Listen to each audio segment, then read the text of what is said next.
Hi, Jessica. Good morning from Tokyo. Good morning. I mean, this is good afternoon in LA. Such a privilege to get to know you through such an incredibly cool and special and significant project that you've done for Japan. You're very curious and you're constantly educating yourself. Yeah, I mean, I have always been this type, like it's just learning. I've always enjoyed learning, even in like schools and stuff like that. I have always felt like I am a student of, life, Mhm, school of mhm, life, they call it. mhm, And I feel like there's always a part in you, many parts in you that can grow. And funny enough, we were just talking about Thanksgiving and getting together as a family. When I don't know if it was Ramdas said this or not, but like if you feel like if you think you're enlightened, then go meet your family. Like Yeah. there's always something, even if you choose to like live a life that's super nice and easy, or try to take the easy way out, or there's always going to be something. I feel like, Mhm, and I feel like mhm, people around you, especially really close to you, friends and family or work, definitely can show, those people or those things can definitely show you where you can grow. And mm, mm, mm. I mean, I just don't really, I mean, in another word, I don't think I'm ever gonna be like, I don't know, feeling enough maybe, but yeah, it's something I have always, yeah, I have always been this way, like wanted to learn and just curious, like you said. That's like really spot on, I think, because I'm a very curious person and I like Mhm, to know things. And yeah, it's just when I meet people who have a very different mindset, I'm interested. mhm, mhm. Yeah, like it's Yeah. just that's the beauty of humanity. I feel like that's the beauty, that we're all different. We all have different way of thinking. We all have different background, and it's just, yeah, I think it's such a beautiful thing. At what point of your life did that click in you where it was like, it's not that person, but it's something within me that they're showing me. Yeah, I would say probably my early 20s for sure. Like that's when I have always been interested in like What? healing and like spiritual stuff, and things that you can't really see with your own eyes, but something you feel. I have always been really open to those things or that Mhm. idea. But Yep. then it started to really kind of like dawn on me, or I started to discover that there are many people out there, as a matter of fact, that feel this way like I do. Mm-mm-mm. And that was probably around like, yeah, my early 20s. I was just really interested in like, you know really any teaching, any like books. I would literally just go to like bookstores in Japan, and I'll just, because they'll have like a little spiritual section. I'll literally just buy Yeah. everything and then just start Okay. reading. And yeah, so when I discovered that, ultimately it's all within you, right? Like, Mhm. yeah, I felt like a massive relief. Mm. Yeah, I felt like, I mean, of course, but then again, I mean, not always, but I can, of course, fall into like blaming other things, other people, and all that, of course. But at the same Yeah. time, when ultimately that is what's actually happening.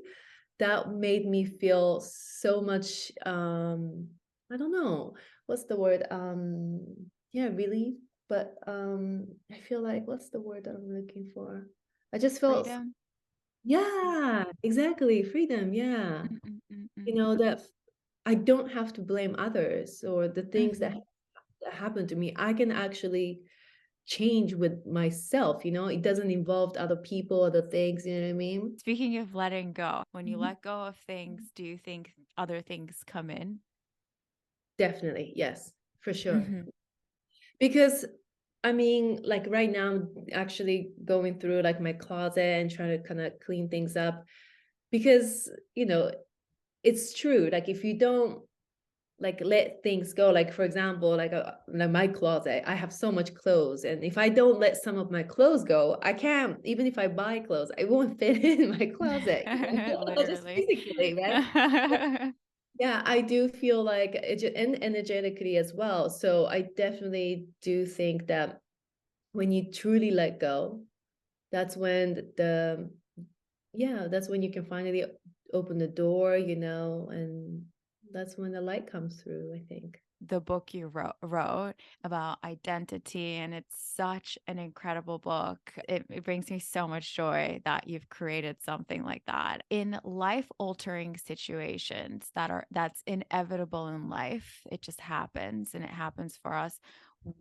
What has kept you in a place of stability when all these changes were happening for you? I'm really, maybe you are too because you're part Asian. I feel like us Asians are very like family oriented, you Mm, know? And very. even if you are like living in another country, living far away, or maybe don't necessarily have a good relationship with, certain member of your family, but I feel like we really value families. And for me, yeah, my family definitely has kept me grounded. What is a quality about yourself that you think strengthened or that you really, really never really took notice, but now appreciate so much because you are now a mother? I really like notice all the small details. And Mm, and then like whenever like I see my daughter Joy going through some kind of emotions, and when it's so subtle, it's really easy to miss. It's so easy mm, to mm, miss that it's probably she might be even missing, but I can really catch it. And I think mm, it's really important that, especially because she's so little, we try to talk about emotions, and then, because she's feeling what she's feeling, but she sometimes doesn't know what it is, or, put into words, right? I'm not very good at it, but then I'm learning. So I try to help her or support, her with that. And I feel like those little things really matters. Because for me, as I was growing up, I felt like, yeah, I wish my parents would have noticed this tiny little subtle difference in my mood or like my mm. emotions, do you know what I mean? I had to really navigate this by myself. And I Mm. do wish it, or I think it would have been easier if I had a support. So this is where I kind of want to support my daughter. Or I at least I feel like I'm doing a pretty good job on, yeah, like really, you know, like really trying to be there for her emotionally, Mm, mm, physically, mm, of mm. course, that's what we do, but like really be there emotionally as well. And Wow. then to really, ultimately I want her to like know that, it's okay to feel literally everything, Yeah. to like, and if you can, find words, like try to describe it, because eventually then you'll be able to talk when you're emotional. I'm not very good at talking when I'm emotional, you know what I mean? So Mm, mm. I feel like I think it's such an amazing tool when you can actually put your emotions into words. Yeah. There's gonna be a time where you feel like, oh, I'm glad I have this skill, you can help others too, you know what I mean? Because I think so many of us Absolutely. easily, you know be like swept away by emotions, and when emotions take over and all that. So I feel like, yeah. Because there's so many different ways we feel that we kind of blanket over, and that we don't get to self-regulate like you said. And as an adult, we don't self-regulate because we're often not given the privilege of an incredible mother to give us or give people the space to really identify how you're feeling as a child. And it's so powerful that you are doing this to Joy. And she's going to be such a cool girl. Oh my, I mean, I'm sure she really is already, but I do feel like we were all super very sensitive and knew exactly where like when you're feeling something, you're supposed to feel it somewhere in your body. Sometimes maybe just outside of your body, but I'm not really in tune with like with my own body. Like this is something I'm working on currently. But Mhm. when you're a child, I think we were all super aware of our own body. You know what I mean? Mhm. So, Mhm. but somewhere along the way, I kind of detach myself almost, from my own body. So now I really have to like really feel like, okay, where am I feeling this frustration? Like, where is it? Like where am I feeling Um, that? Where is it? You know what I mean? But kids are like so pure and it's like super, everything is like still so direct. There's not much filter going on. So when I mhm. do ask her, like, okay, where are you feeling? Where do you feel that pain? Or like, where do you Yeah. feel? How does it feel like? And then she'll explain, she'll be like, it feels in here, it feels tight, or like, yeah, it's really interesting. Like when she's worried, she feels it in her stomach. And yeah, it's pretty amazing. But I want her to be able to kind Oh, of keep that, sensitivity around, her own body and the energy. So yeah, it's been such a it's wow. been fun. Yeah. Referring back to your book, as bilinguals growing up with different sets of vocabularies, we're privileged with a richer vocabulary. For example, the word kuyashi, I think we spoke about, or lots of different words that we get to use more casually. So it allows us to identify our emotions a little bit easier. Still really, learning for Yeah. myself. But when it's really obvious and when I can really feel it and I have the time to kind of like meditate or sit on it and focus, it sometimes moves too. Once you start kind of acknowledging it, it will start to move What? within your body and before Really? yeah, before it releases. What? Sometimes maybe it will just Wow. go away, but then for me, yeah, sometimes it moves from like one place to another before it actually goes away and stuff like that. It's really, really interesting. Yeah. You've spoken so beautifully about your mother, and you shared, and if you don't mind me sharing again, that your mom gave you the opportunity to think bigger than yourself, Mhm, to present to you ways to give back mhm, mhm. once you're in society. Um, is there a cause today that you're passionate about that you are actively um, engaging in, or again, going back to curiosity and educating, learning more about? Yes, I am. So when I turned, I think I believe I was 20, because in Japan that's the adulthood, right? When I turned 20, my mom gave me all this. I think it was three different kind of brochure of this charity organization or donation, and then she said, "Well, since you're adult, and I was fortunately like working and I was making money already and all that, so she was like, it's time for you to give back." And one of the the organization I've decided I am still working with them, well, supporting them, of course. So Yeah.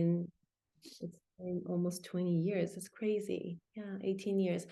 But now, I mean, I guess I try to give back as much as I can, especially like living in the US. And now, I have we have a dog. I try to like, we can't really have another dog. I mean, although I would like to, but I'm not sure if it works really well with our Mm, current dog. So, but like supporting shelter and like, especially those people who are like rescuing dogs and mm, mm, mm, doing mm. all the hard work. I noticed that you're interested in so many things like breath work, Reiki, beekeeping. Yes, I mean, I've only started beekeeping about wait, 2 years ago. So I'm super, super new baby beekeeper. But yes, I do love my bees and yeah, I do beekeeping. But in Japan, Japan has a native honeybee, Nihon Oh, mitsubachi. Yeah, it's oh, very apparently it's a very different type of beekeeping. So it's always interesting to like read books about it. Although I live in the US, so we don't have Japanese native honeybee, but that yeah. kind of things I'm really into. Yeah, it's something I want to kind of pursue in like in terms of like healing stuff, healing myself, of course, healing friends and family, healing people, healing the earth ultimately. So Hmm. that's Hmm. what I'm really super All of interested. that. Yeah. Well, Jessica, arigatou gozaimashita. Thank you so much for your time.